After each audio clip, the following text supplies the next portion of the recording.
কি দেখেই মনে হচ্ছে তো যে রেসিপিটা হেলদি এবং টেস্টি। হ্যাঁ, এটা সত্যিই সুপার হেলদি আর super tasty. So welcome to my channel, আমি এক যাযাবর। তো আজকে আমি যে ভিডিওটা শেয়ার করেছি সেটা হচ্ছে একটা ইডলি বানানোর প্রসেস। এবার ভিডিওটা শেয়ার করার মূল উদ্দেশ্য ছিল যে অনেক বাজার থেকে আমি কেনা ইডলি খেয়েছি বা অনেক ক্ষেত্রে আমি বাড়িতেও বানিয়েছি, কিন্তু এত টেস্টি এইরকম ইডলি আমি এর আগে কোনোদিনও খাইনি।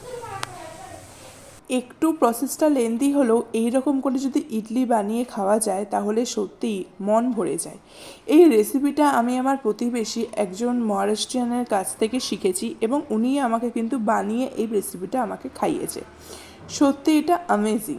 এখানে স্পেশাল যে চাটনিটা উনি করেছিল সেটা হচ্ছে একটা কারি, যেটার মধ্যে ধনেপাতা, রসুন, আদা, কাঁচা লঙ্কা দিয়ে একটু জাস্ট ভাজা ভাজা করে ওর মধ্যে কারি পাতার আর জিরার একটা মিশ্রণের ফোড়ন দিয়েছিল এবং দই, টক দই আর জল মিশিয়ে ওটাকে বানিয়েছিল।